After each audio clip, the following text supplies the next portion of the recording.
All right, good evening, ladies and gentlemen. We're going to get our meeting started. If you would all stand for the Pledge of Allegiance, please.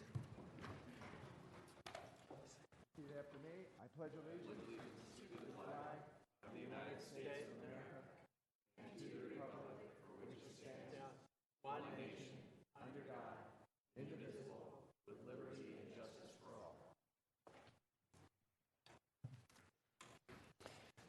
All right. Thank you very much. May I have the roll call, please? Councilmember Engler, Here. Councilmember Jones, Here. Councilmember McCoy, Present. Mayor Adam. And I'm here. I don't believe there's any requests for continuances, so we're going to do a special presentation. I'm going to go down to the podium.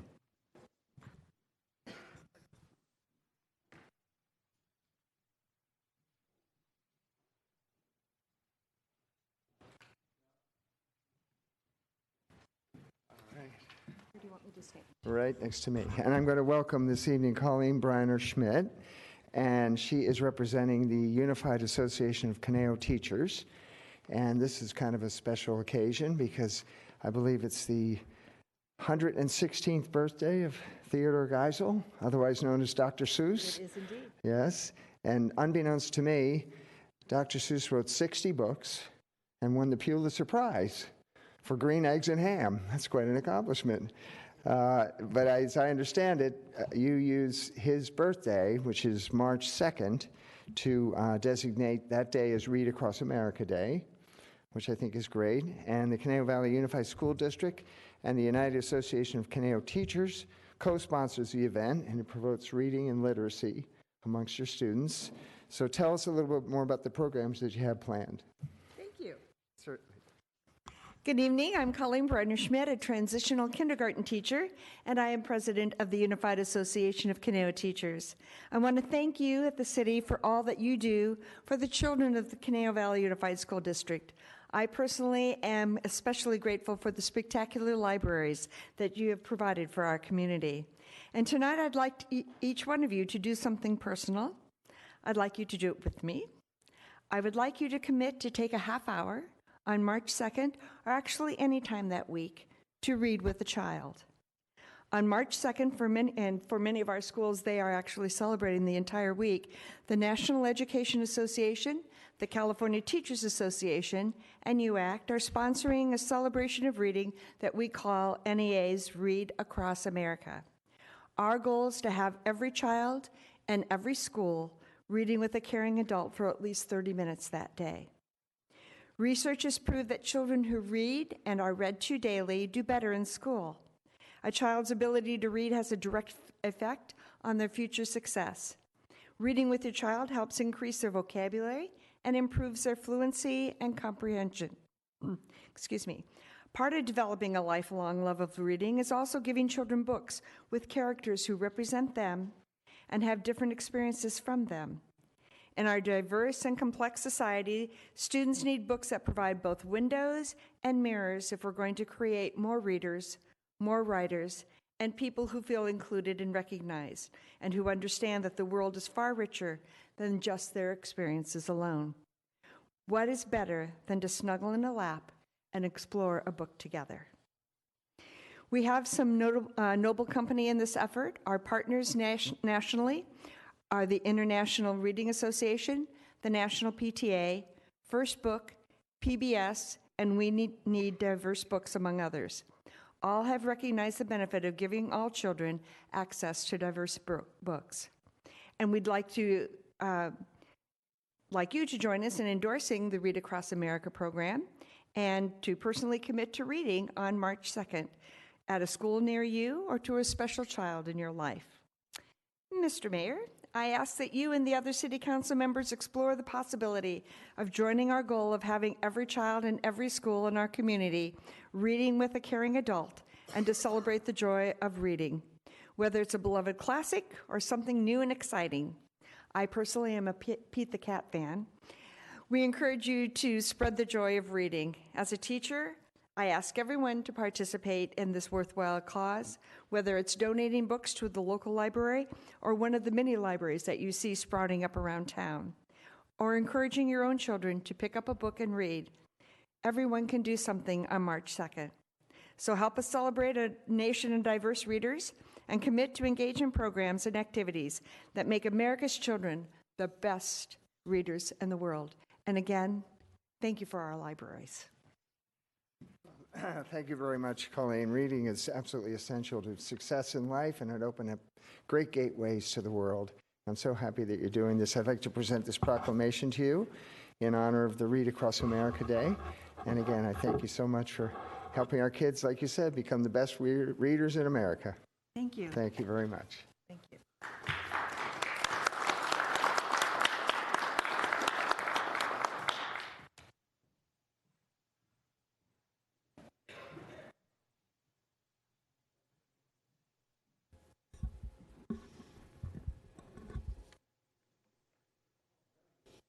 Well, let us open it up for public comments.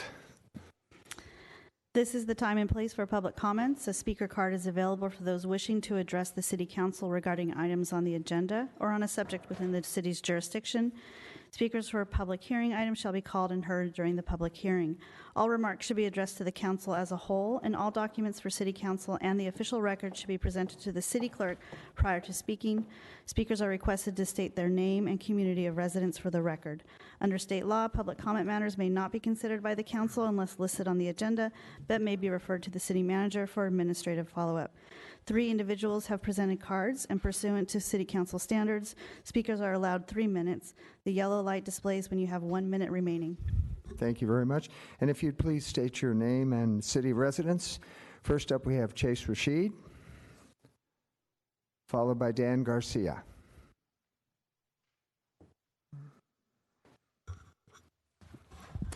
Evening, Hello, Chase. Good evening, Mr. Mayor and Council. Chase Rashid, City of Thousand Oaks. I'm actually here tonight to talk about an event I am hosting. It's going to be February 23rd at the Goebel Center. It's Martin Luther King I Have a Dream Day, and I don't know which way you fix this so you can see it. So you can see that on the thing. Okay. Yeah, TOTV. I have a yes. So that's the event. It's free entry, open to everybody. I encourage staff and residents to attend. We're going to have a guest speaker. He's a veteran. He's a comedian now. We're going to have entertainment, people from here in the county. My mom's going to tell the story of a fallen civil rights activist, and it's going to be a really good event, and I encourage everybody to come. Oh, and we're also having an essay contest for high school students, so we'll be doing that. So it's going to be a great event, and I encourage everybody to come. Thank you. Thank you, Chase. Dan Garcia, followed by Willie Lubka.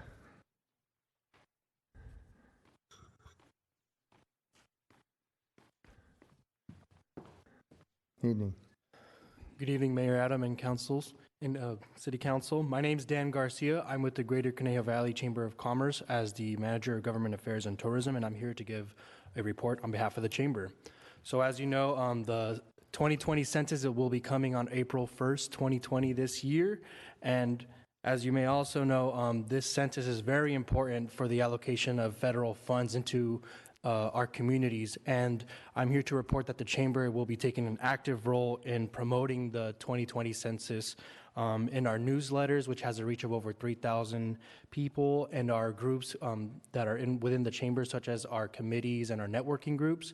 One of the committees that I lead is our Legislative Roundtable, which is a committee dedicated to public policy and more information on that. We will be featuring a representative from the U.S. Commerce Department that will be talking about the 2020 census and how our community can get more involved. And we will also be having our 2020 Blue Diamond Recognition Gala at the Hyatt Regency Westlake on Friday, March 26th, beginning at 6:30 p.m. We will be featuring 10-time All-Star and 1974 National League MVP Steve Garvey. So we're really excited to have him MC this event. People who are honored at this event are nominated by their peers, and just to give you an idea of all the honorees that are here, Man of the Year will be Scott Harris, CEO of Mustang Marketing. Woman of the Year, Leanne Nielsen, Provost and VP of CLU. Nonprofit of the Year, Conejo Free Clinic. Volunteer of the Year, Bob Bland. Corporate Sponsor of the Year, Tech Ahead, Ambassador of the Year, Debbie Soden, and finally, Business of the Year, Atara Biotherapeutics. Finally, for my last announcement, we will be doing Principal for a Half Day, as we do yearly, on Tuesday, March 24th, beginning at 9 a.m. to 1 p.m. For those who don't know, Principal for a Half Day is an opportunity for community members to, it's pretty self-explanatory, where they get to be a principal for a half day. People who sign up get to go to a school of their preference, and at the end of this event, it concludes with a luncheon and an update from the District Superintendent, Mark McLaughlin, and this luncheon will be hosted at the Palm Garden Hotel this year. And you can sign up and learn more about this event at ConejosChamber.org. Thank you very much. Thank you, Dan. Willie Lubka.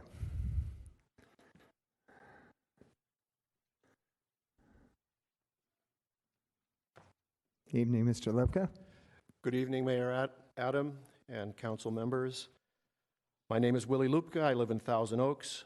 I am a participant in an organization called the Conejo Valley Interfaith Association. The purpose of the Conejo Valley Interfaith Association is to create a sacred space for clergy and interfaith representatives to dialogue and commune together by seeking out and celebrating our commonalities while accepting and respecting our differences in belief and practice in order to live together in greater understanding, peace, and harmony. Our motto is the Golden Rule, which is common to most religious traditions. One should treat others as one would like others to treat them. All faiths are welcome. The Conejo Valley Interfaith Association is working in collaboration with the Simi Valley Interfaith Council and the Ventura County Interfaith Community on an upcoming interfaith event called Love Your Neighbor Weekend. We're inviting people of faith and goodwill to join us in lifting up the values of loving our neighbor, welcoming the stranger, and respecting the inherent dignity and worth of every person. The dates of the program are March 12th to the 15th. On Thursday evening, March 12th, we're hosting an interfaith event at the Samuelson Chapel at California Lutheran University at 7 p.m. entitled Courage for the Common Good. On Saturday, March 14th, there'll be an interfaith unity walk with music, service projects, and family activities at Rancho Tapo Community Park in Simi Valley, starting at 10 a.m. And over that weekend of March 13th through the 15th, we're inviting faith communities to focus the theme of love your neighbor in their worship and religious education for children. We've been getting great enthusiasm from this campaign from a diverse cross-section of faith communities who share the conviction that reaffirming this value of loving our neighbor is timely in today's social climate. We hope you will consider participating by attending the interfaith event at CLU and participating in your own faith communities. We're also requesting your consideration of a proclamation from the city recognizing the Conejo Valley Interfaith Association and Love Your Neighbor Weekend. This request has been submitted to the city clerk's office along with my contact information, and I have some flyers to leave here for each of you. On behalf of the Interfaith Association, thank you and blessings to each of you. Thank you, Mr. Lubka. And that concludes our public comments for the evening. And we have no follow-up from our city manager. So let us move on to the consent calendar. Do I have a motion to approve? I move to approve. Councilmember McCoy. I move to approve the consent calendar. All right. Put the vote up, please.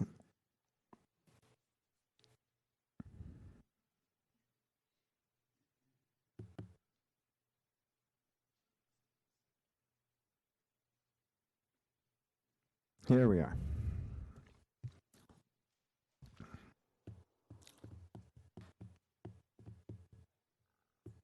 Councilmember Bill de la Peña, can I have your verbal vote, please? Verbal vote on the Yes, consent calendar. Thank you. All right. That motion passes 5-0. All right. Thank you very much. All right. Our first item on the agenda is a public hearing. If you would announce that, Ms. McGuire. Yes, hearing advertised as required by law is open to consider agenda item 8A regarding the U.S. Department of Housing and Urban Development draft 2020 through 2024 Regional Consolidated Plan and analysis of impediments to fair housing choice. A speaker card is available for those wishing to address the City Council regarding the public hearing. At this time, there are no speakers. All right, thank you very much. And we have Ms. Marjan Bezadi, our Community Development Operations Manager, to give us the report this evening. Good evening, Ms. Bezadi. Good evening, Mayor and council members and all in attendance. Tonight, staff is presenting 2 draft documents which are contained, actually, I have it here in this book, Riveting Read, that I'm holding, and Ventura County Regional 5-year consolidated plan and the con plan, as we call it sometimes, and analysis of impediments to fair housing choice are contained in this book. The con plan describes resources and unmet low-income resident needs. And the AI describes the region's progress in ensuring that all residents are provided with equal access to housing opportunities. County of Ventura selected the Cloudburst Group to assist in preparing these documents. Susan Walsh from Cloudburst to my left, and Community Development Analyst Lynn Ashida, also to my left, are here tonight to answer any questions. Susan has been the HUD consultant for the City of Ventura for the past couple of years. So to give you a little overview, every 5 years, the U.S. Department of Housing and Urban Development, or HUD, requires each grantee, such as City of Thousand Oaks, to prepare a long-range strategic plan for the future of HUD funds. City of Thousand Oaks has collaborated with the County of Ventura and the 4 other cities to produce these reports.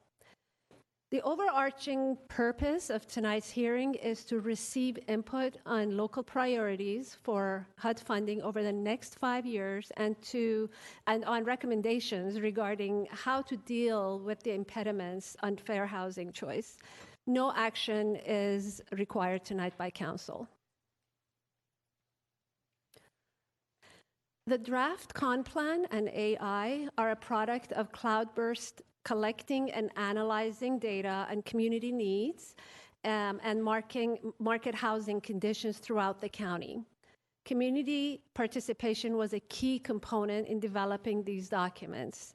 Cloudburst conducted 6 regional community workshops and 6 stakeholder meetings. Approximately 800 Ventura County residents responded to stakeholder surveys.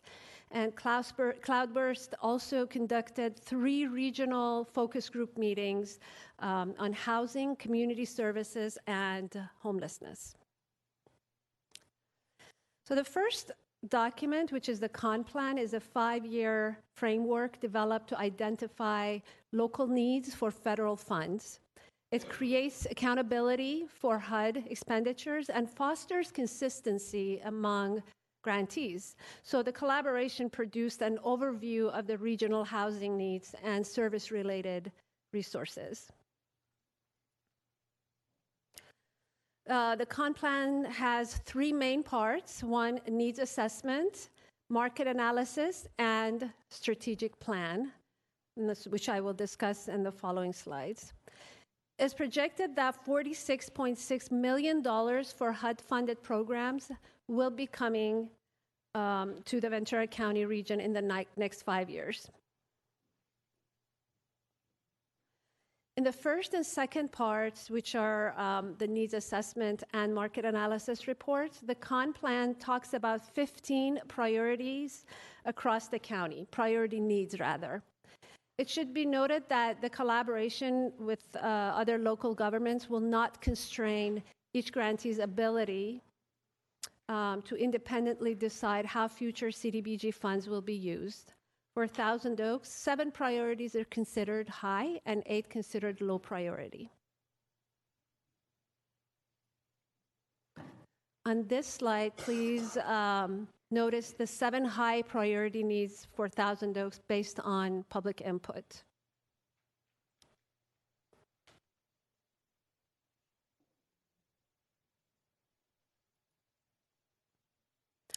And these are identified as the 8 lower priorities for Thousand Oaks, also based on public input.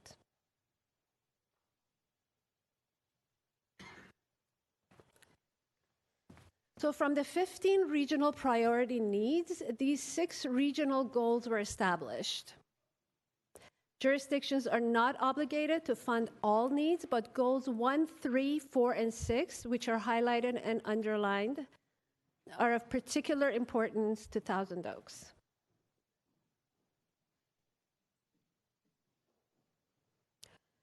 On this slide, which is also in Table 1 of your staff report, is the core of the con plan. It's estimated that about $3 million in CDBG funds will be coming to Thousand Oaks in the next 5 years. Staff has broken down the CDBG funds to be allocated on these 4 goals, which are discussed in the strategic plan. Goal number 1 is creating and preserving 200 multifamily and 50 single-family affordable housing units. Goal 3 is increasing access to health, wellness, and other public services to 6,000 city residents. Goal 4 is homeless prevention services to 30 Thousand Oaks residents. And finally, Goal 6 is covering the city's administrative cost to run a CDBG program, which includes making sure the city complies with the numerous federal HUD regulations and fair housing. Of course, allocating CDBG funds will depend on the availability of HUD resources at the local level, and the final decision is made by the City Council on May 12th. Okay.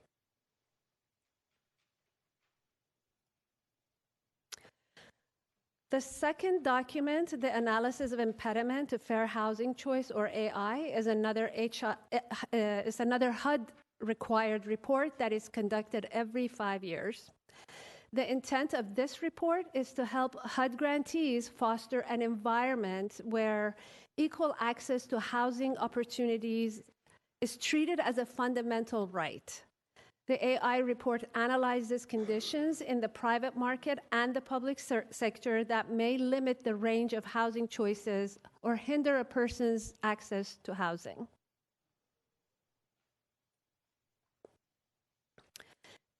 In this AI, 14 regional impediments were identified within 4 categories that are shown on the slide, and recommended actions for the regions to improve the housing environment. These recommendations start on page 123 of the AI document. City staff has analyzed these recommendations with the county and the other jurisdictions to identify potential options that as a region we might implement to enhance our efforts to support fair housing. Currently, the city partners with the County of Ventura and the Housing Rights Center of Thousand Oaks on a fair housing counseling program that offers residents free support and information via phone and online. The AI report is basically informational in nature and doesn't limit the city from future independent decisions by City Council on the allocation of CDBG funds.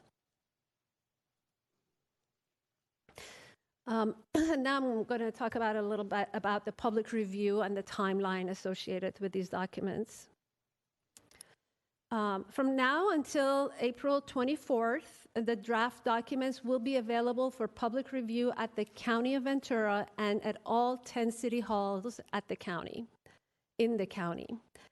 In Thousand Oaks, the public can review paper copies in the Community Development Department at the counter, and at both the main and the Newbury Park branch libraries. Also, the city website has a link to the county webpage to view both documents. All public comments can be made directly to the County of Ventura executive offices. The County of Ventura, as the lead entity, will submit final documents to HUD after the public review period and final approvals by the county and all the 5 jurisdictions. Ventura County Board of Supervisors will be holding a final public hearing for adoption on May 5th, 2020, and Thousand Oaks City Council final public hearing is scheduled for May 12th, followed by HUD submission deadline on May 15th. So tonight, staff is asking you to consider these reports and receive public comments regarding the draft documents only. And as mentioned before, no action by council is required. This is the end of staff presentation. Staff and consultant Susan Walsh are available for questions. Thank you. Thank you, Ms. Bejan. Any questions for Ms. Bejan? Comments, discussion? Councilmember Engler. Thank you, Mayor. Yes, on our allocation of funding, we have roughly $3 million of allocation coming. I agree 100% with allocating probably 2/3 of that to keeping people in their existing homes, doing rehab. It's much cheaper, much more cost effective, I think, to do that. I just wanted to get your input on that. Is there a better way to use those funds for keeping people from homelessness, or is there any other way to go about it? I'm going to let my colleagues answer that.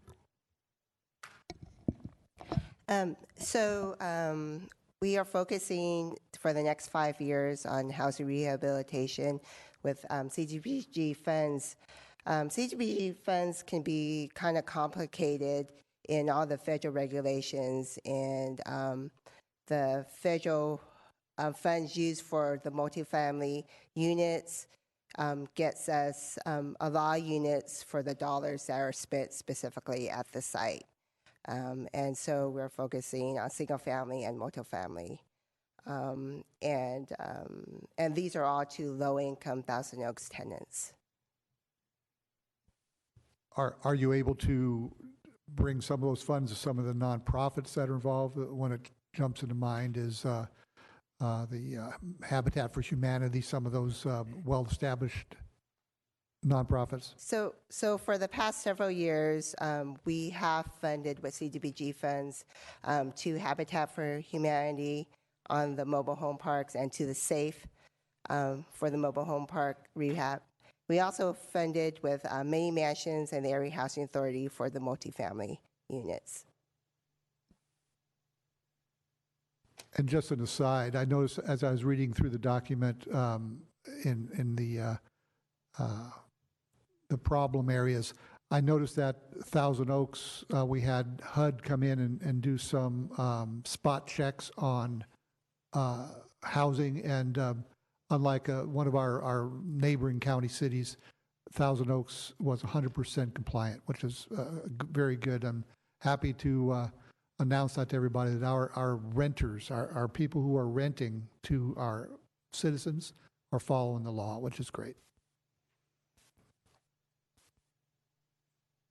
All right, thank you. Councilmember Engler, any other comments? I did read through this rather voluminous report. Thank you, Ms. Bejan, by the way. Good report.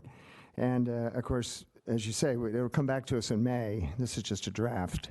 So there's really no action necessary tonight. But there is $3 million at stake over the next 5 years, so we certainly want to be a participant in this. It did have some interesting points that I'd like to reiterate, are some of the things that the council has been grappling with over the last couple of years. One of the things that's stated, which is fairly obvious, I think, to everybody at this point, that there's a high need in the city of Thousand Oaks for rental housing. And it went on to say that affordable housing opportunities for homeowners and renters must be created in our city. And if you look at some of the statistics, we have the highest average rent of any city in the county, $2,893 a month, which needs a $98,000 income to support that kind of rent. We also have the highest cost for home ownership. Our median price of a house is $731,000. So you can see where housing is definitely an issue here in the city of Thousand Oaks. It also goes on to make the point that about our population, our aging population. The median age in Ventura County is 37. The median age in Thousand Oaks is 43. We have the oldest median age of any city in the county, and 20% of our population are over 65. So, and the report does go on to say Thousand Oaks needs to explore strategies and approaches to attract younger residents, which I think we've all been talking about now for quite some time. But it's interesting to see this in a HUD report in black and white. And I definitely have to agree with that, considering we also have the most residential care facilities of any city in Ventura County with 64, which again is supporting our senior population, which we have to do, don't get me wrong, but we also have to bring some young people into the city. Which brings me to a point about, this report makes about the economy in Ventura County, which is relatively flat right now. Low-paying jobs are increasing, high-paying jobs are decreasing. And the reason for that is, at least according to the report, is housing. Because employers cannot recruit and retain people here in Ventura County and in Thousand Oaks because of the high cost of housing. So again, this all fits together, and it all makes the case that where we have to explore some housing opportunities. And in doing so, entry-level housing, it reduces the cost of housing. If we have a little bit more, the supply goes up, the demand hopefully goes down, and it's a lot cheaper to work infrastructure-wise with entry-level housing. So I guess what I'm getting at, and I'm not trying to be too long-winded here, but what this council is trying to do is create a path to prosperity for its residents. Because as I've stated before, there's kind of an economic wall built around the city because of these high housing costs. So how do we get a young person started in the city? How does someone like myself start out in an apartment and then move up to a smaller house and move up to a larger house? We have to create that path to prosperity, because all these baby boomers with all these expensive homes have to have somebody to sell them to. And they're not going to sell them to another baby boomer. So we have got to be able to create this path, and that means bringing in young people and creating housing opportunities and creating jobs like we're trying to do with our biotech hub. That's another key to this whole thing. So anyway, interesting report, and I think it highlighted some of the issues, as I mentioned, that we're grappling with the city, and I enjoyed reading it, sort of. It was a little long, but it was good. So thank you for that, and there's no need to vote, actually, because it's going to come back to us in May. So, Mr. Mayor, may I? Oh, Mr. Jones, absolutely. Go right ahead, sir. Yeah, I appreciate your remarks, and I just wonder, does the HUD contemplate an optimum population for the city of Thousand Oaks? That is,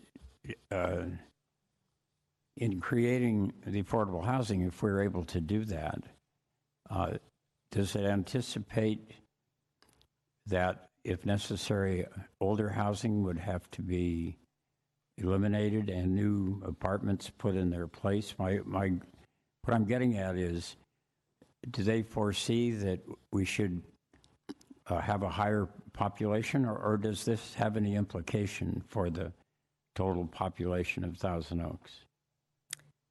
Yes, I don't think this has any implication on that. HUD leaves those decisions to the local jurisdiction, as long as they're complying by federal law, fair housing laws and things like that. So this document doesn't dictate any kind of population or housing structure. So the implication then is that somehow we transform existing housing, or somehow build new units that would be affordable to the different ranges of extremely low, moderate, and so forth. I mean, it doesn't seem like that is a task that is an easy one. Given that we all know that the price of housing depends on the law of supply and demand, and so we're really, I think, in a difficult place, because this has become a desirable place to live, and I'm just wondering if we're going to have the ability to do that, to provide affordable housing. As Ms. Walsh mentioned, the HUD analysis does not in and of itself require a certain amount of housing. It recognizes that in our case, Thousand Oaks has high housing prices and additional supply is appropriate. Where we get into the specific numbers that you're referencing, Council Member, is actually going to be next on our agenda, where we talk about state requirements for housing as part of our housing study session. And there, the state does break down targets by income categories, and then we have specific goals.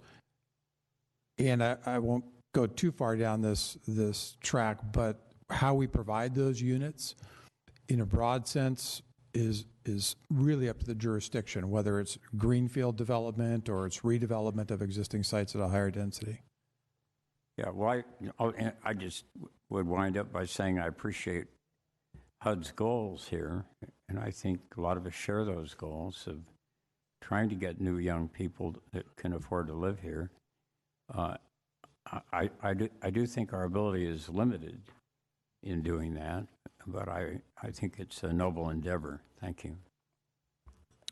Thank you, Mr. Jones. Yeah, I as staff said, I think this report simply lays out the situation as it is. It's up to us as council members to look at what those implications might be and set policy accordingly. But I don't think this document dictates in any way, how we're supposed to handle the housing situation or not, for that matter. It just lays out the situation as it is now. All right, well, with that, I think we can move on to our next agenda item. And thank you for that report. And this is going to be a department report. And we're going to talk about housing. So maybe that topic will come up. We're going to have Veronica Tam, who is owner and principal of Veronica Tam and Associates, to give us the report. And Michael Forbes, also our Deputy Community Development Director, will be involved as well.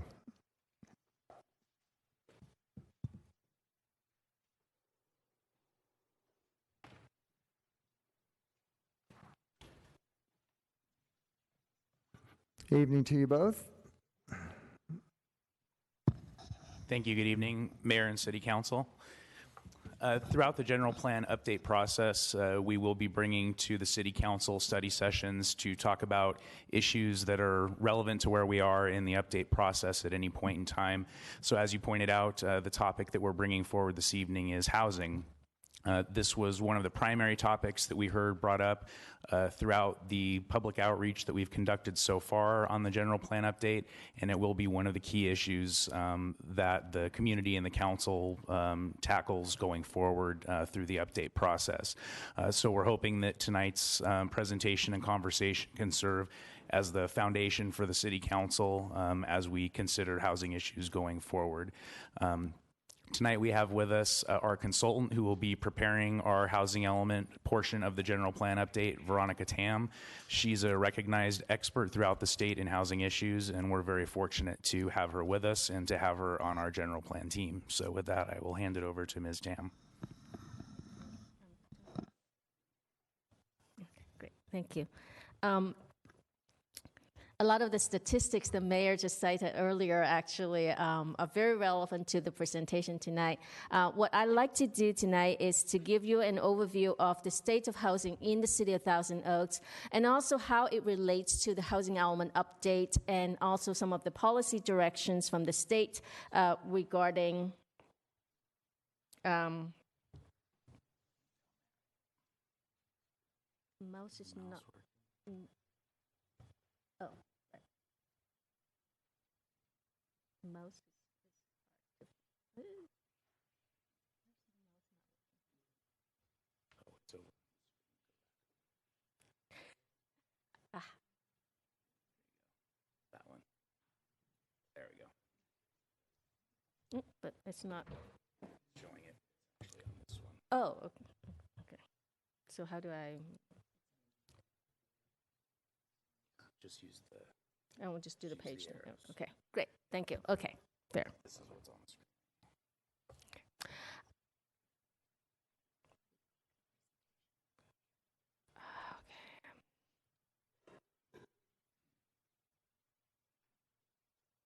it's not moving. Yeah, yeah, because it's not. No, sorry.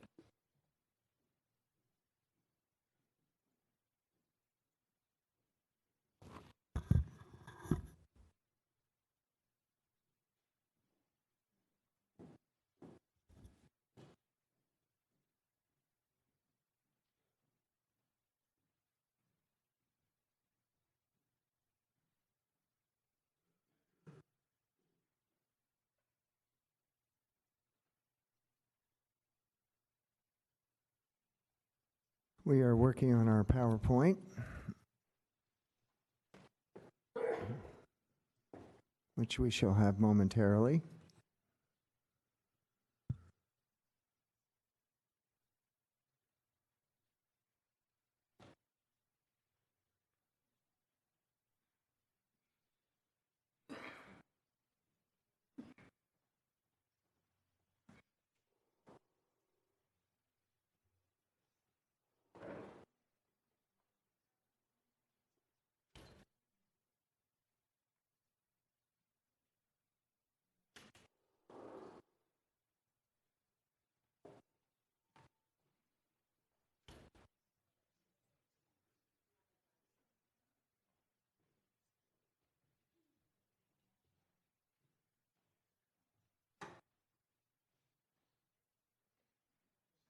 Okay, ladies and gentlemen, we're going to take a 5-minute break here until we get our PowerPoint in order. So let us do that, and we'll be back shortly.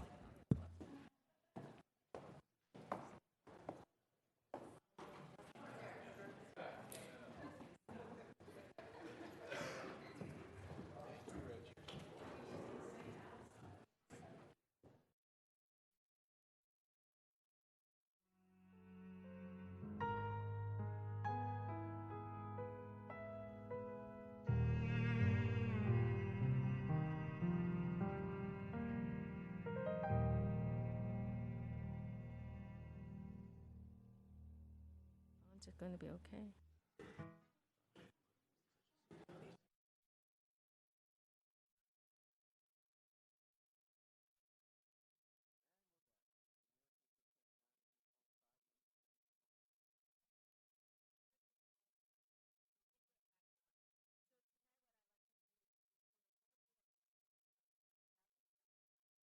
And then how it relates to the housing element update, and particularly alert you to some of the new legislations governing the housing element update. A lot of the statistics you're probably familiar with. The city's housing stock is heavily leaned towards the single-family neighborhoods, single-family use.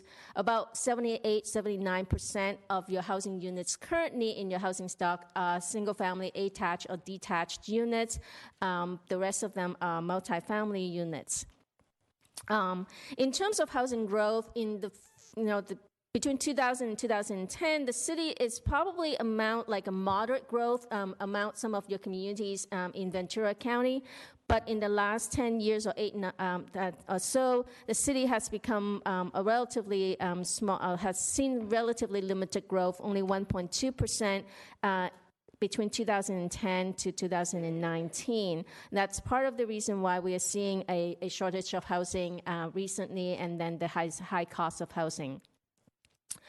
When we look at housing from the perspective of housing policy planning and programs, the state actually establishes 5 income groups: extremely low income, people who make between 0 to 30% of the area median income; very low income, people who make no more than 50% of the area median income; low income up to 80%; moderate income up to 120%; and above moderate income, it's anybody who's above 120%. Just a note that the document that you saw, that was presented to you before, is from HUD. It covers only primarily people up to 80% of the median income. It doesn't cover people who are who has higher income than that. That's because the federal regulations.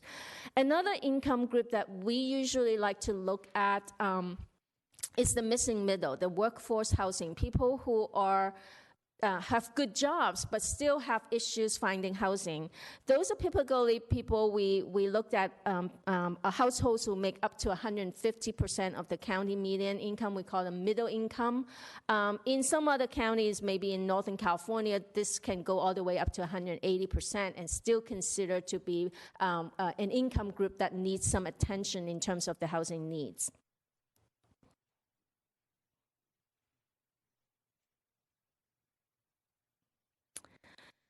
Translating that income category to dollar sign, HUD and the state does income surveys annually, and they establish some kind of income limits on a county level, and the income limits is adjusted on household size, by household size. For Ventura County, you are a higher income county, so when you look at your median income, they basically looked at it from a household of 4 persons. It's at $97,800. $97,800 is still considered just a median income household in Ventura County. And if you compare that to LA County, it's much higher than LA County. LA County's median household income is just about $74,000. A lot of the housing programs and eligibility would look at these income limits for as a guidance in terms of who would qualify for assistance.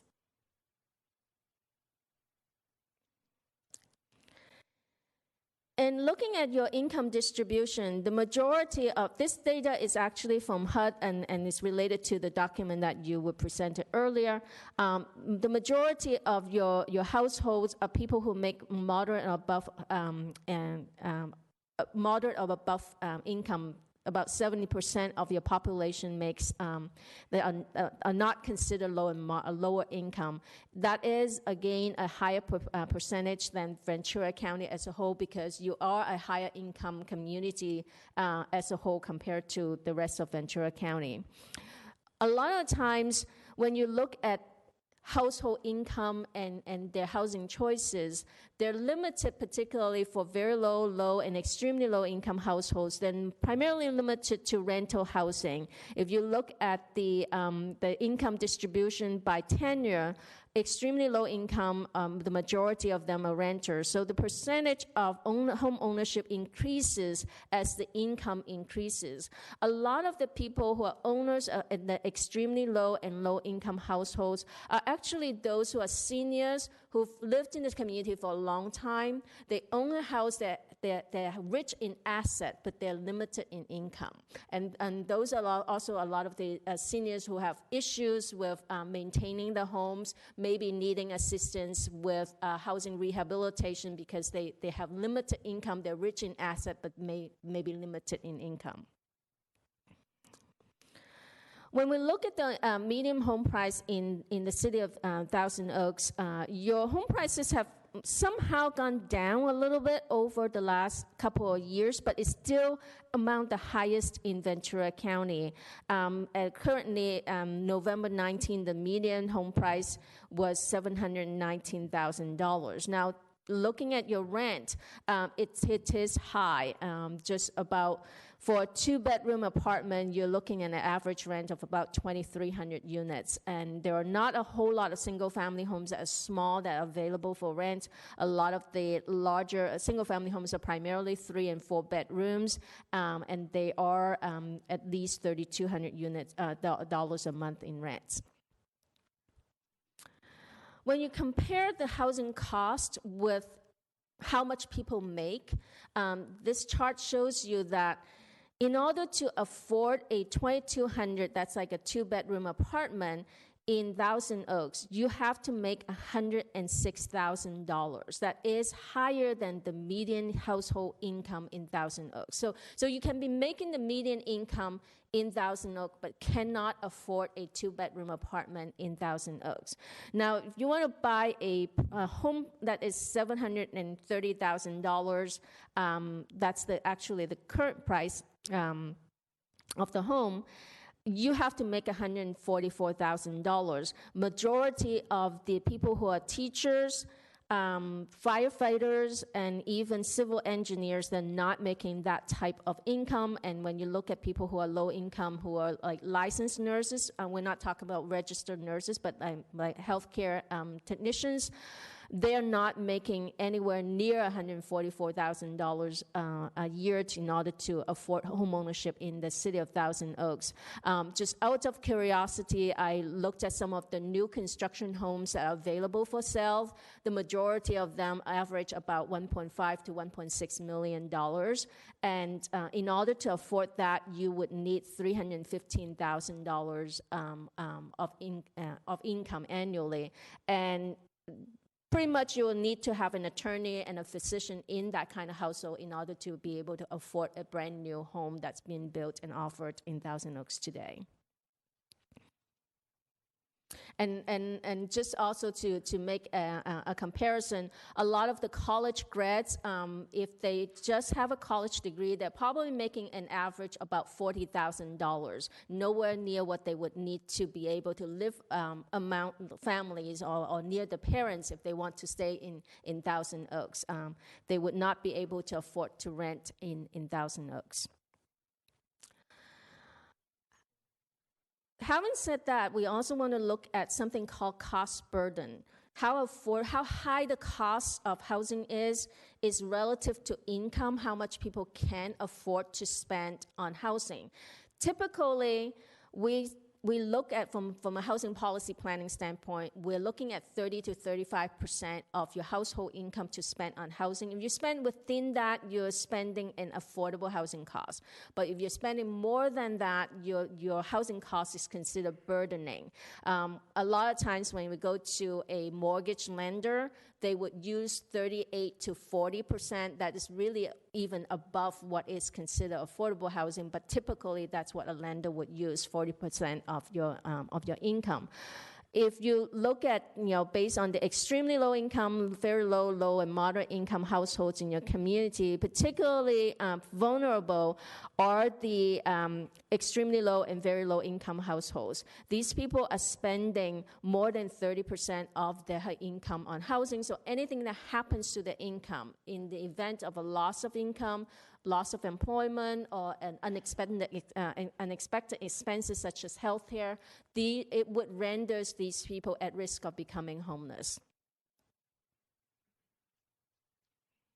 The city of Thousand Oaks does try to pursue affordable housing efforts. As we also heard earlier, it's very expensive to create affordable housing at the market rate. And so the city does have some programs, and you have the inclusionary ordinance, but your in lieu fee and linkage fee are currently set at 0, so you're not collecting money at this point to help finance affordable housing. You do create affordable housing projects that have Measure E allocations. The city also are very big in preserving and what you currently have, precisely because it's so expensive to create new affordable housing. It's even more important that you preserve and improve what you currently have. So the city does have programs to pursue acquisition rehab of multifamily housing. You've partnered with many mentions and housing authority to do affordable rental housing that way. You do provide assistance, utility assistance to seniors and disabled. And as I mentioned before, a lot of the seniors are actually lower income. They're assets rich, but they can be income limited. And we all know utility rates can go up really high during the summertime or during winter times. And sometimes seniors would have, and persons with disabilities would have issues making even the utility payments. So the city does have a program to help them out a little bit. And the city also participates in the continuum of care strategy with the county to address homelessness and primarily providing fundings for nonprofits to provide homeless services and supportive housing throughout the county. The next segment I want to move on to is about the housing element update and the housing element requirements. Under state law, the housing element is one of the 8 mandatory elements of the general plan. The housing element is much more heavily regulated compared to other elements of the general plan. But essentially, it wants you to provide a variety of housing types for all income groups, pointing back into the mayor's earlier comments about having to have a range of options that people can move up to, and to attract also younger people or retain the younger population. And so the state law says you have to provide a variety of housing types for all income groups. Recognizing that market pretty much takes care of people who are above moderate income or high income, then there needs to be assistance to provide housing for people who are low and moderate income. Your obligation is not so much as that you have to build the housing, the affordable housing, because you have limited resources, but your major obligation is to make sure that your regulations help to facilitate the development of housing for low and moderate income households. Also, another requirement is to preserve and improve existing housing stock, particularly housing stock that is affordable, so that you continue to maintain an affordable inventory. And lastly, also related to the report that you heard earlier, is to promote fair housing. Once you have provided the housing opportunities, you have to make sure that there's equal access to housing.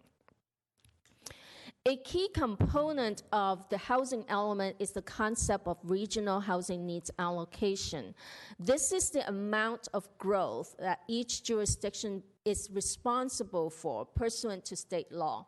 The state projects how much growth is going to occur in the entire state and divvy up that growth by regions, and each region is responsible for allocating that growth to its member jurisdictions. For the Ventura County, the city of Thousand Oaks, we belonged into Southern California Association of Governments. SCAG has been allocated a very large regional housing needs allocation number for the 8-year planning period of the housing element, 1.3 million units. And Ventura County get 24,000 units, which is only just about 1.8% of the entire 6-county region allocation. And the city of Thousand Oaks gets an allocation of 2,578 units. This number is only an estimated number, it's not the final number. We will not know the final number until probably closer to September and October this year. The regional housing needs allocation RHNA is divided into income categories: very low, about 28%, low income, about 19%, and moderate income, about 20%, and above moderate is about 32%. And if you remember earlier about the income distribution chart in the city of Thousand Oaks, you have over 60-something% that is above. That's moderate income and above. That's higher higher proportion than the county. What the regional housing needs allocation is doing is giving you a balance, moving you closer to the county level of the income distribution.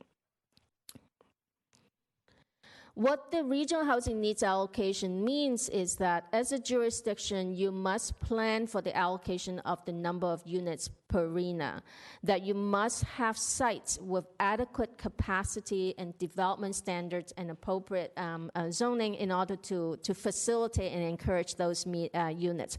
We're talking about 30 units to the acre. That's codified in state law, that 30 units to the acre is considered adequate to facilitate and encourage lower income housing in Ventura County.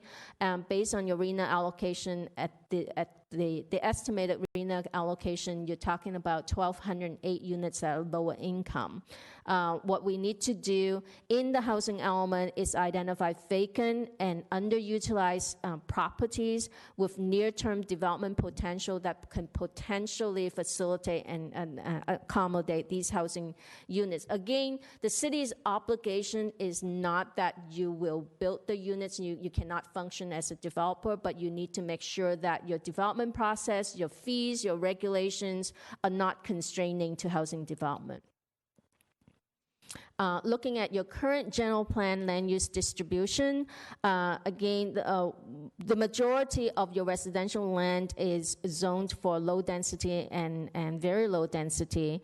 Your higher density residential land or medium density, it's about 6% of the overall land use distribution.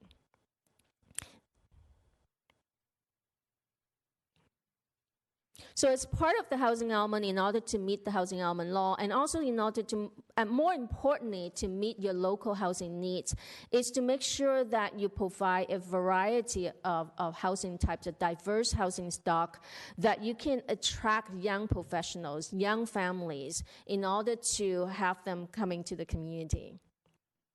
A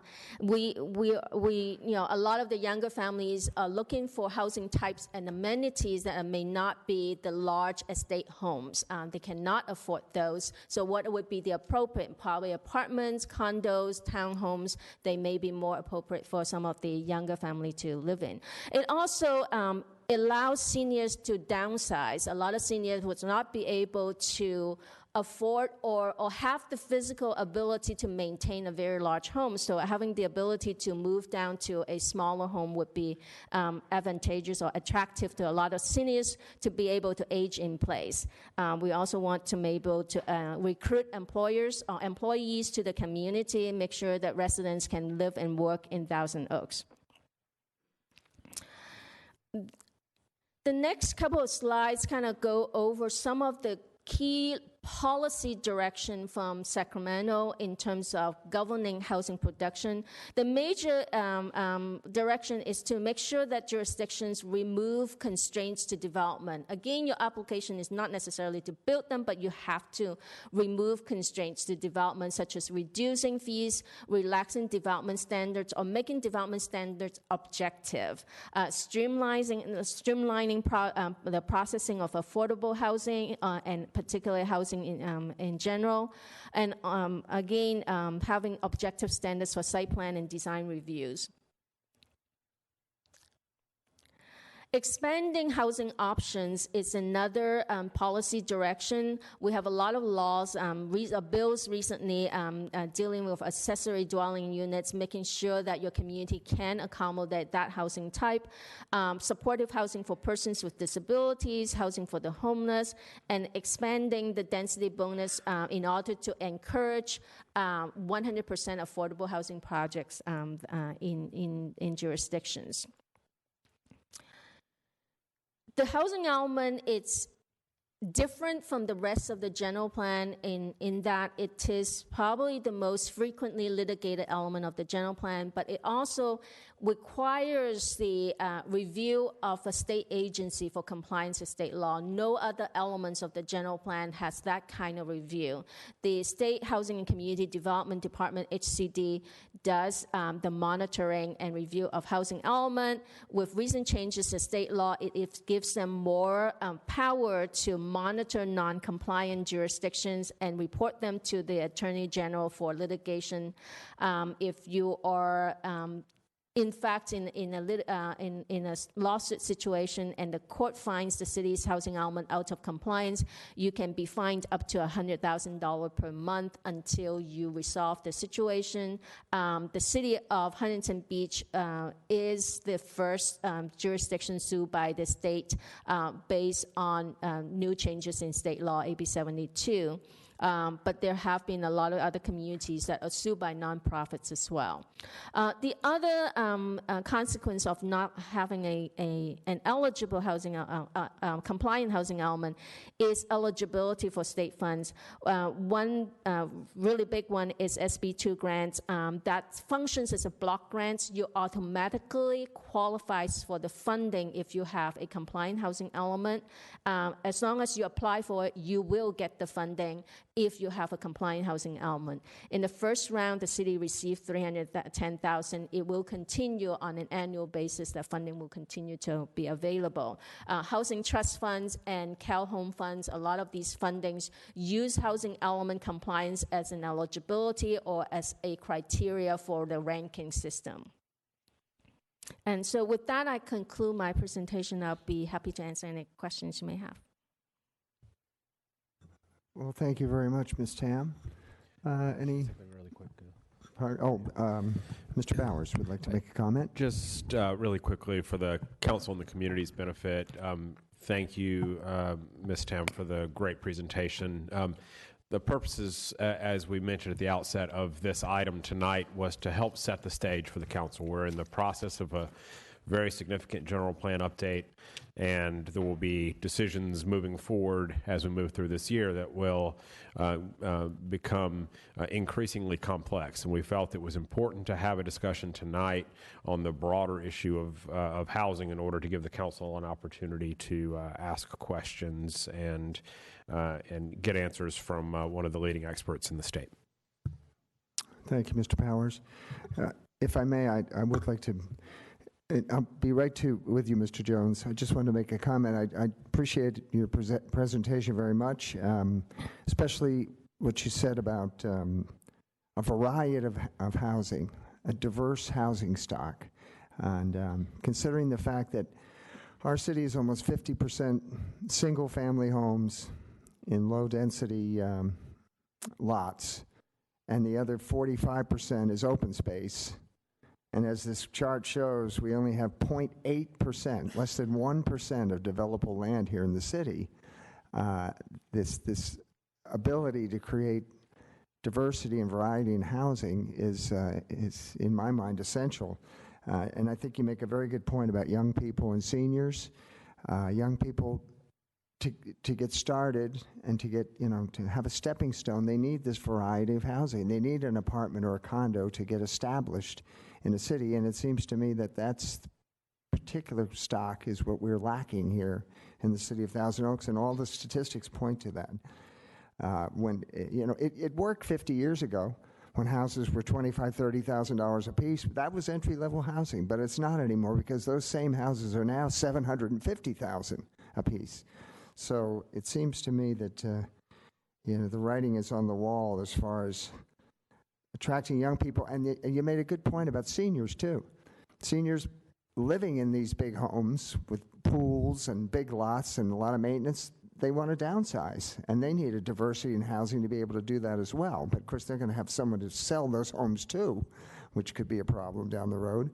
However, I think you made some very good points and appreciate your report. And Mr. Jones, would you like to make a comment? Yeah, I just wanted to start by asking a question. When did the state get into implementing the theory that the economy ought to determine land use in a city?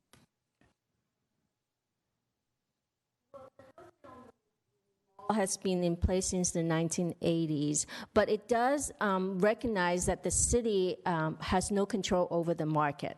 And therefore, the housing element law doesn't require you to function as a developer, so you wouldn't have the obligation to build the units, but you have to make sure that your policies and regulations that you have control over can accommodate the housing should the market calls for it. Well, this theory that they have evidently been adopting and implementing, you say since the 1980s, has the effect of changing the original concept that a city had when it began to develop. And the criteria that were used then had to do with creating a very lovely environment for the people to live in. And now it seems, and I'm not making a value judgment on it, but it seems that that idea has changed. And we're more concerned about different levels of income being accommodated in a certain geographical area rather than a balance of parks and schools and playgrounds and open space, etc. And I'm beginning to wonder, although I think most of us admire the open space, let's take that element for a moment, that we've created through the COSCA, this partnership between the city and the Canaveral Park District. But it seems to me if this idea of having the best housing stock to accommodate a whole range of people, and we keep getting more numbers. It's 2,500 this year, and I understand it was originally like 7,000, and we got it down to 2,500. Did you say that, Mr. Mann? I mean, it seems to me the logical extension and conclusion of this process every year is that we're going to have to go into the open space. We're going to have to change ratios, et cetera, of what is where in our city. And it seems to me that this economic standard, and it sounds like I'm against, entry-level people. I'm not. I was one myself here many years ago. But it seems to me if you do this over many, many years, you're going to change the whole character of a city. And I wonder if did they think about the ultimate goal? If they keep asking us for 7,000 or 5,000 or more units a year, is there an end to it somewhere? Or are we supposed to just keep raising the population all the time? Do you see what I'm getting at? I think that there is no logical conclusion to this.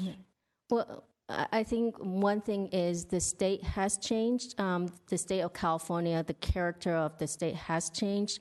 As long as the state continues to grow, the state law says each jurisdiction has that responsibility to help share the burden of the growth. Now, it doesn't change the fact that it will be difficult land use decisions that the city would have to make in the upcoming months when you're doing your general plan update. But until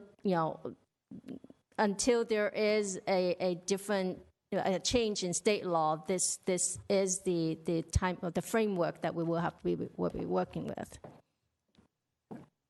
Well, I see some flaws in this theory, if you don't mind my saying that. Thank you. Mr. Jones, may I say something? The model that you helped create back in 1970 for the city, and you had a big hand in that, I know you did, has worked well over the years. And I think, as I stated, with about half the city in single-family homes and about another 45% on open space, I don't see that changing. I don't see that changing at all. We have less than 1% of developable land here in the city, less than 1%. And we have identified opportunity sites, small though they may be, along the 101 corridor, not in existing neighborhoods, not in open space, anything like that. So this notion that somehow we would disturb the balance of the city, I don't think is valid. We've identified opportunity sites where some housing could go, and but I think the overall model that you helped create will remain.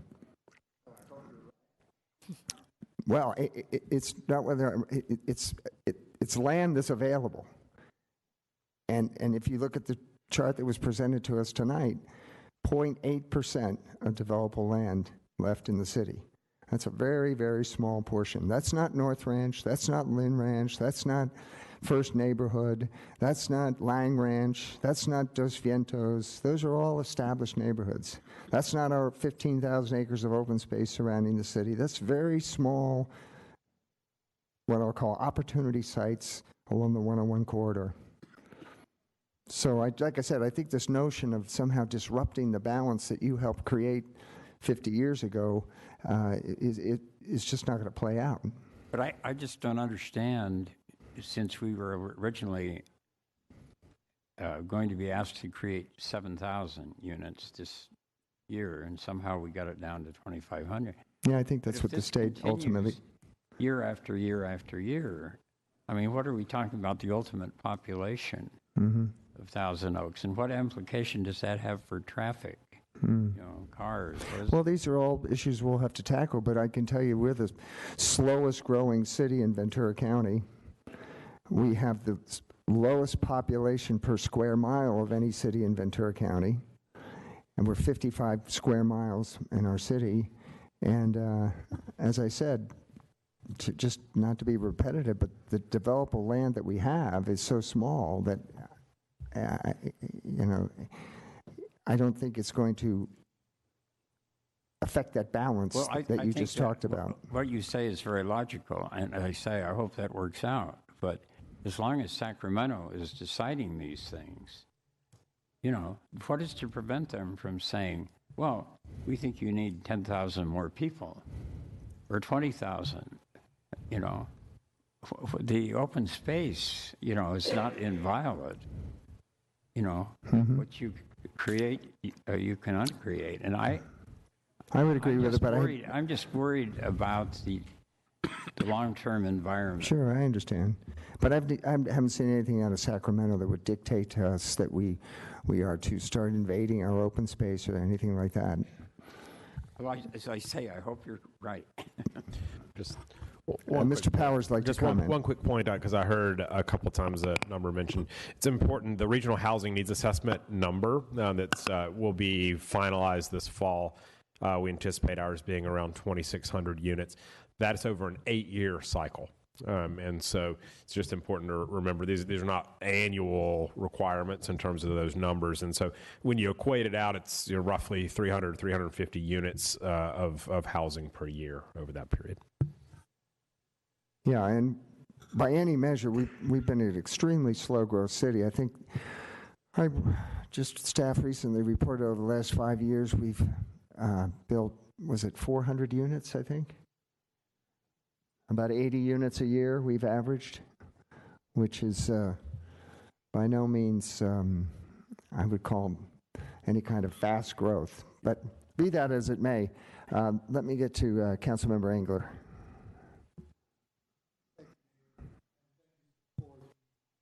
Thank you for the presentation, Ms. Tam.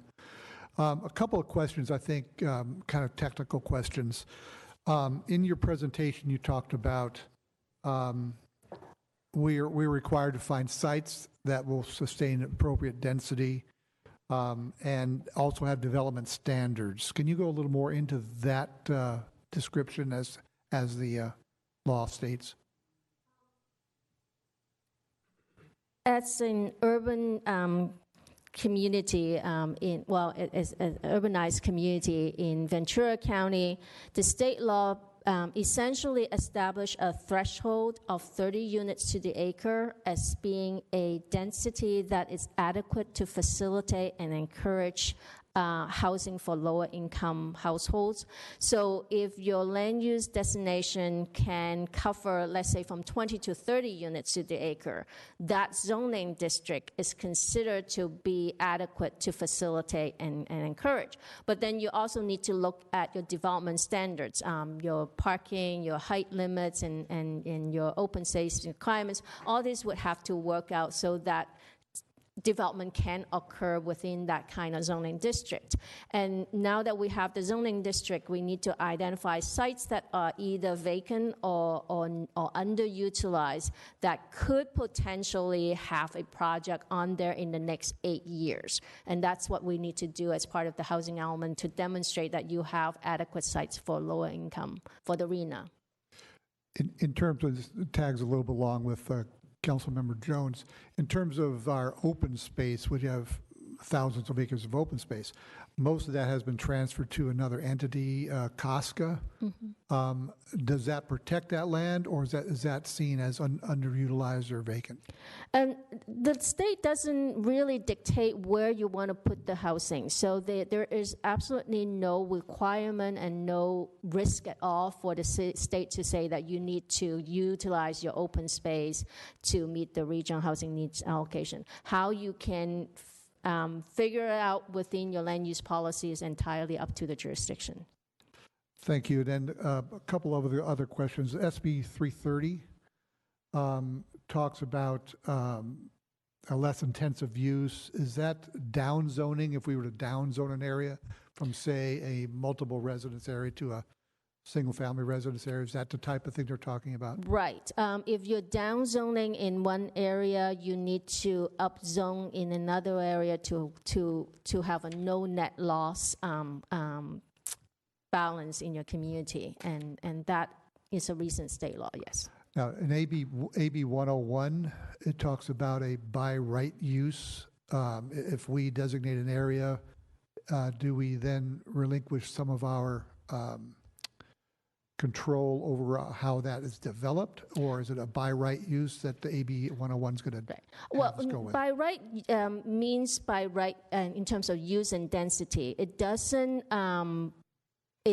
prevent the jurisdictions from having site plan review and design review, as long as you have objective standards and guidelines for your review, and that you do not require developer to lower the density as part of that site plan and design review, so as long as they comply with your zoning code and your general plan.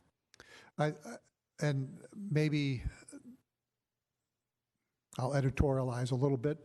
I think with the state is requesting very strongly, and they do have the, in AB 101, I believe it is, they have the stick aspect of it. You mentioned $100,000 per month for non-compliance, which is $1 million a year, which is a lot of money. But the state is also trying to get us to address a statewide issue. I think we have some opportunities maybe to do that in our community. I think we need to seize on the opportunity and not look at the state as yeah, absolutely. Then there are a lot of bills that talks about regulations and development standards and policies, but there are also a lot of bills that actually generate funding. SB 2 is one, AB 101 is another one that also has a planning grant that attached to 101 as well. There are a lot of other housing for the disabled, housing for the homeless, and also general affordable housing funds. The state law has actually provided for additional funding opportunities for jurisdictions to address the housing issues. Thank you, Ms. Tam. Mayor Pro Tem Bill de la Pena. Thank you, Mayor Adam. Good evening, Ms. Tam. I have a few questions. Since you're the expert here tonight, we don't have, as Mayor Adam mentioned, a lot of land left to be developed in the city of Thousand Oaks. It's about, I tried to do very simple math. We have about land left for about, well, what is it? Just barely 300 acres.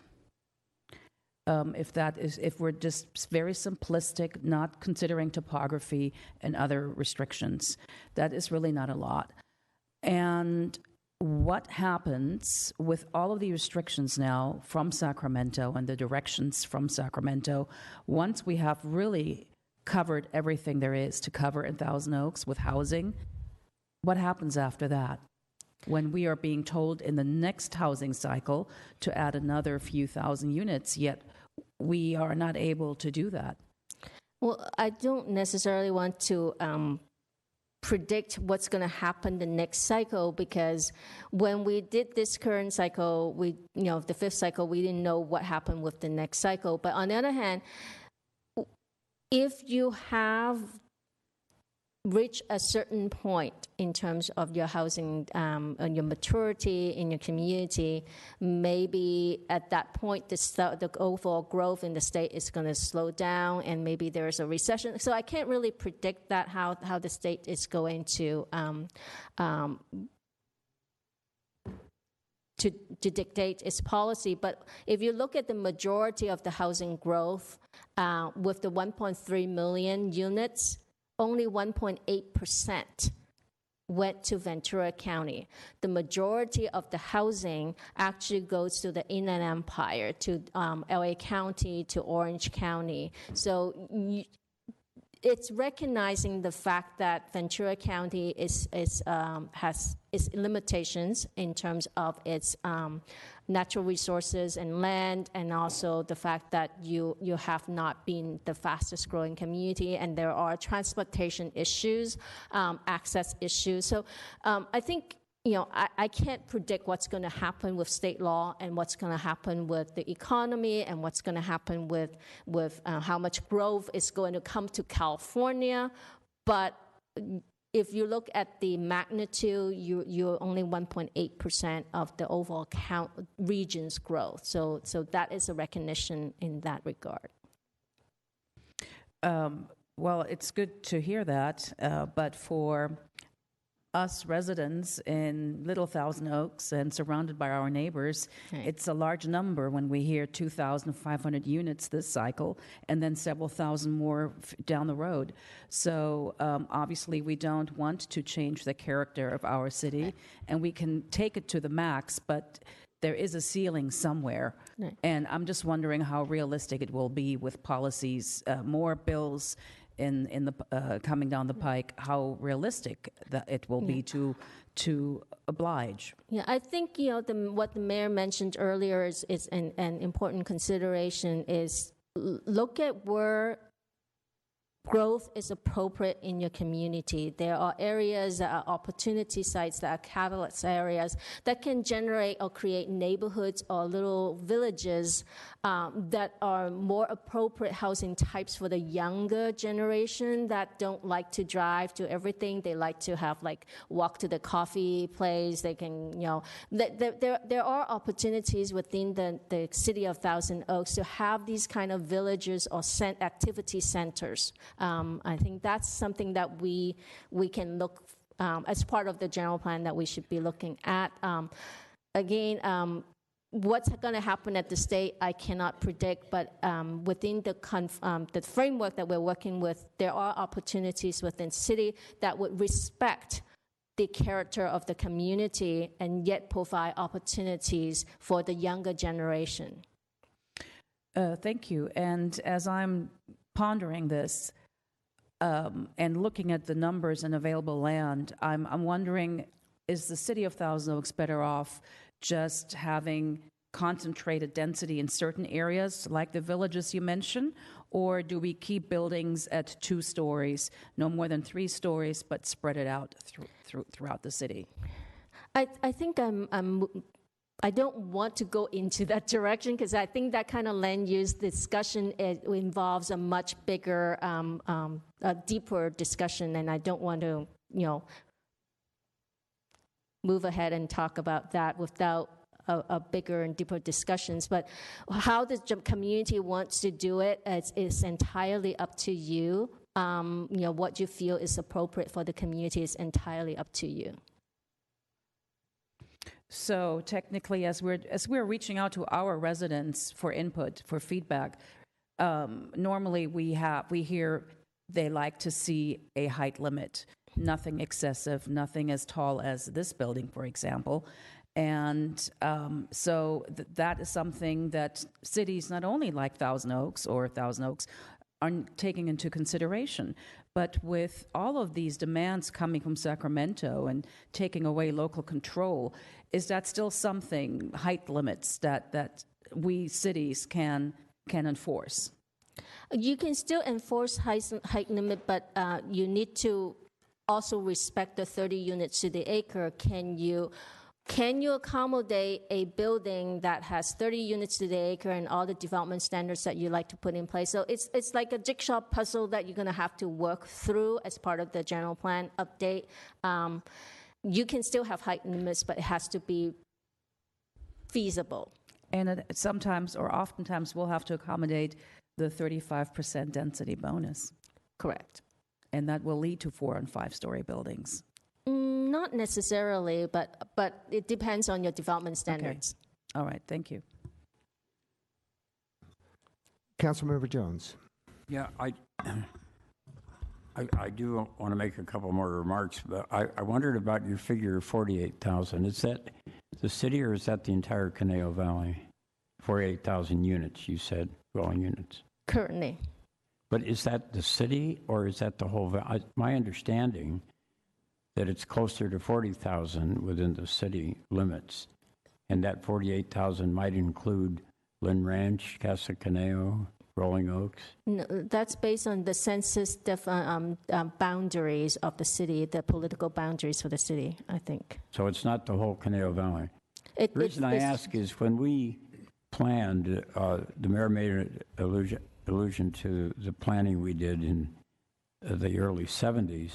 We planned for the whole valley, thinking that these areas would want to annex, but some of them never did. And I'm just wondering if that is an accurate figure. I mean, you can just check that. I don't know how long we want to continue this discussion, Mr. Mayor, but I really am concerned, especially by the phrase you used, the state wants to remove constraints to development. That's sounds ominous to me, you know. Constraints to development might be open space, it might be zoning, it might be, you know, a lot of things that we think makes this a very lovely community. And you know, just to talk about political theory for a moment, the idea of the state prescribing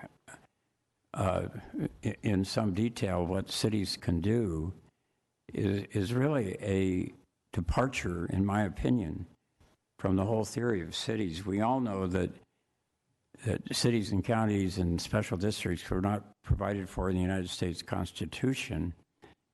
They were created by states. And the theory was that the states are not close enough. They're too far a distant from all the cities and so forth, some 500 that we have in California, to actually do a good job. And the theory was that I thought we've always had, that locally elected people were in a better position to make those types of decisions. And this growing idea of dictation from Sacramento to city development, especially as it applies to all aspects of housing, carries the inference in my mind that if you people in Sacramento think they know better than 500 some elected city councils as far as the planning and the very day-to-day life details of a city. I don't see how they can know that. And to me, this idea of one size fits all that they seem to be saying, just allocating numbers on the basis of a certain number of cities and dividing it, and so you get this much and somebody else gets that much. And I don't think there's any logical conclusion. I would like to touch on what Councilmember De La Pena said. There is no ceiling on this that I can see. I mean, I'm not going to be around to see us reach 200,000, but it seems to me that there is no necessary stop to this idea of continually planning for this based on the economy. And I believe at some point, if this continues, we ought to send a delegation to Sacramento, and I don't know, Mr. City Manager, if this has happened before, but I believe that they're taking away local control, and for now it might be able to accommodate the little bit of raw land we have, but I don't know what happens when this planning may reach a further stage, which I wouldn't want to see. Thank you. End of sermon. Yeah. Mr. Powers? I just wanted to quickly respond to a couple of points from Councilmember Jones. Yes, we have been very much on the record consistently with our positions in Sacramento advocating for local control. And we have probably one of the most thorough paper trails on that of any city in California. what I think is important for the entire council is the reason we're having this discussion here tonight is the council later, early this summer, will be having a discussion around your land use alternative. That's the next sort of really big piece of the general plan process. And the reason that staff brought the item to you last winter to do a comprehensive update was specifically to maintain local control. For the council to be in the driver's seat as the land use authority and determining within the confines of the state, and yes, there are numbers attached and other things like that, but the council as the land use authority should be the one that dictates where that goes from a zoning perspective, from a land use perspective.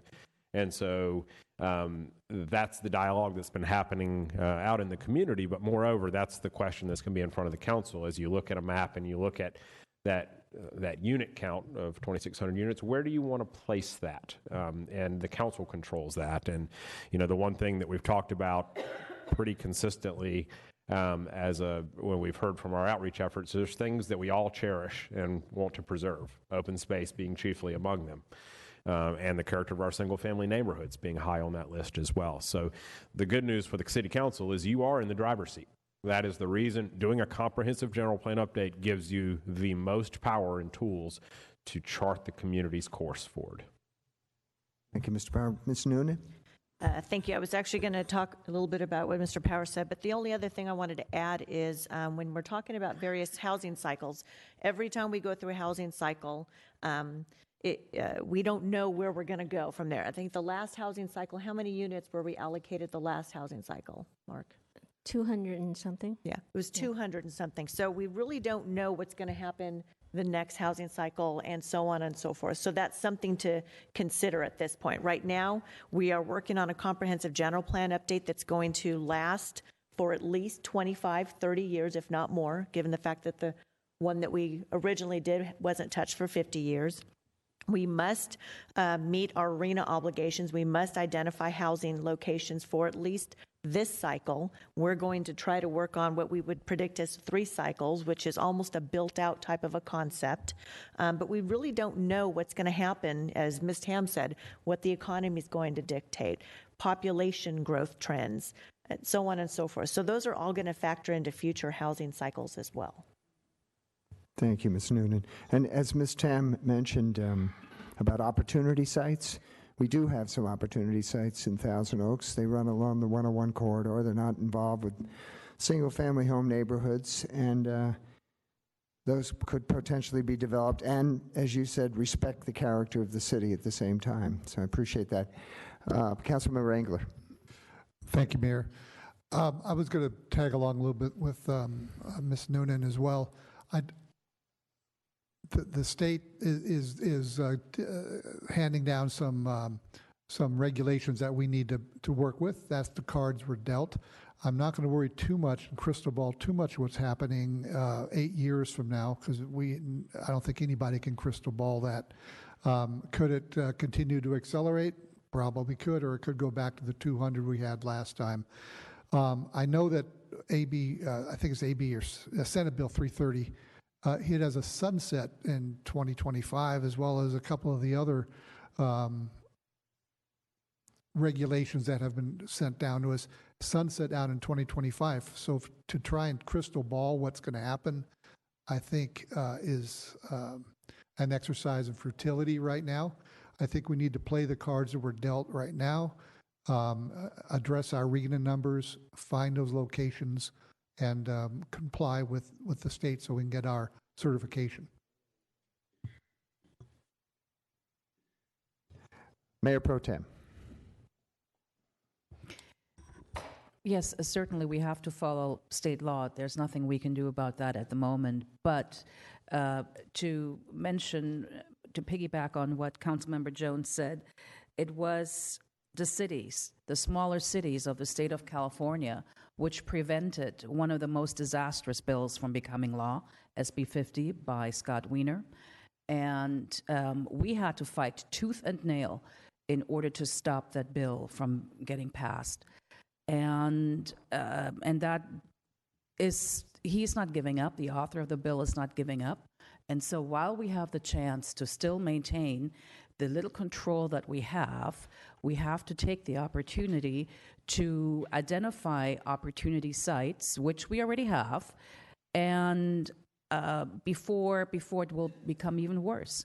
So yes, it is important to know what we cannot predict the future, certainly, but we have to figure out a way to signal to Sacramento that in 8 years from now, or even 25 years, I mean, this cannot continue to happen.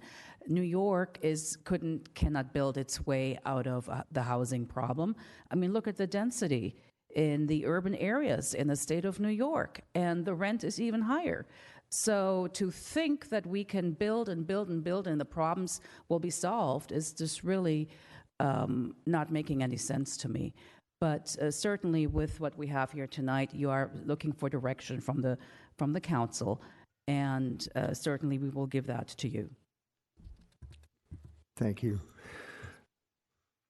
And we do have one speaker, and I just will say, and appreciate all the comments, a good discussion. And that's what the reason for this agenda item was for tonight.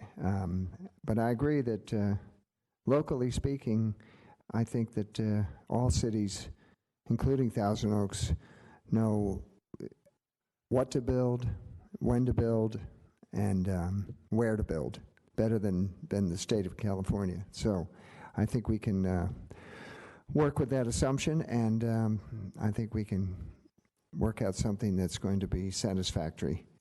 I'd like to call our speaker now, Marianne Van Zyl.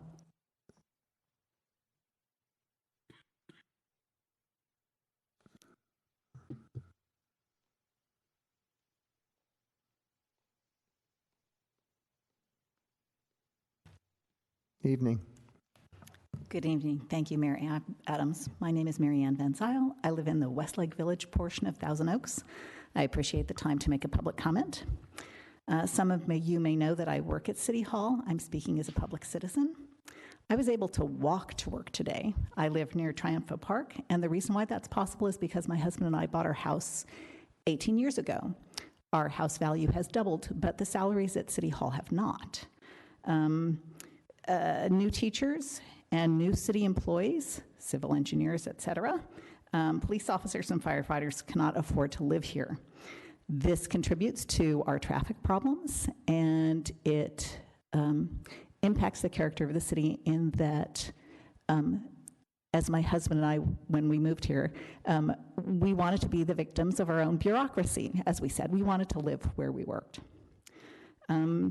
If we think about attracting startup businesses, where especially biotech businesses, where startup salaries may be low, with the promise of stock options being one of the ways that people are compensated, those people won't be able to live here either, even if they do have PhDs. The housing market is reacting to a short housing supply with grossly inflated housing prices and rents. But it's not a true supply and demand situation because it's not a free market. It has been controlled by regulations and zoning laws that have favored single-family housing. If you take a look at our street layouts, you can't take the bus anywhere because everybody lives on a cul-de-sac. I just would encourage City Council that Thousand Oaks needs to create zoning and building regulations that allow and support building higher density housing. I also want to say that I am, for want of a better term, I don't know, this may not be the right term, but I'm a YIMBY. I take a look at the Kmart site that's on my way to school, that's at my freeway exit, and I would love to see high-density housing there. I would love to see 3- or 4-story housing there.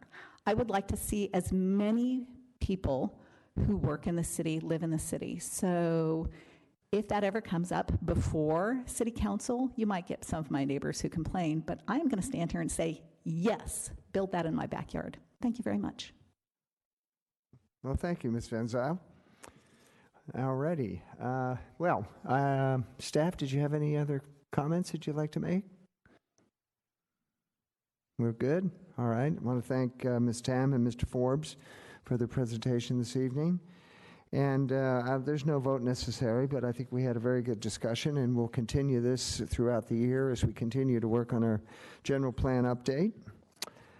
And with that, we're going to move on now to city manager comments. Did you have any follow-up, Mr. Powers?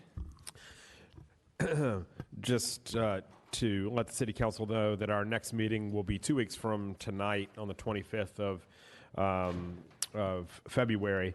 We'll have a public hearing on some energy services for LED lighting retrofits that'll come from our Public Works Department. A department report on refunding of lease revenue bonds at the library.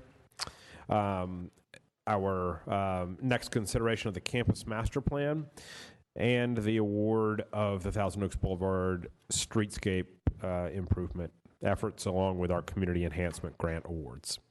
That's all for that meeting. All right, thank you, Mr. Powers.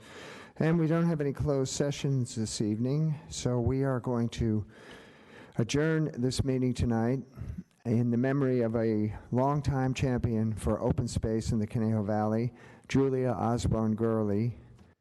She passed away January 23rd. Julie grew up on a small family farm in Menlo Park and developed her lifelong love of the outdoors in the Sierra Nevada mountains as an avid hiker and backpacker. Julie moved to Thousand Oaks in the early 1980s, where she left a legacy not just on the land, but on open space advocates that make up our local conservation community.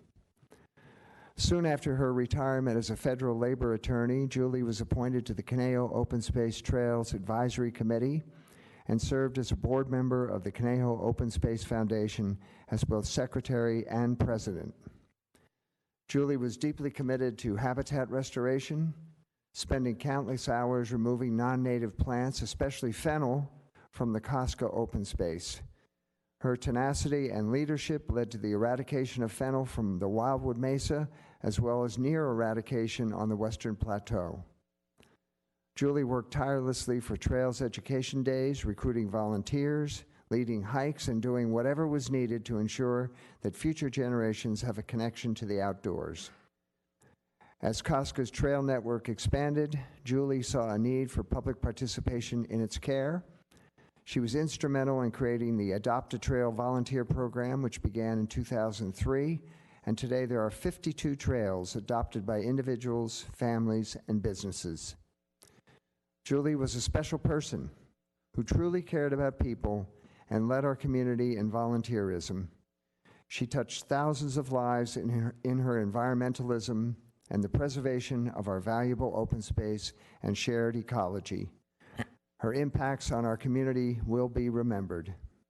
Julie Osborne Gurley leaves behind a host of friends and open space compatriots. We mourn her passing and extend sincere condolences to her family. Ladies and gentlemen, thank you for listening to our council meeting tonight. I'm going to adjourn for a couple of weeks, and we'll see you then.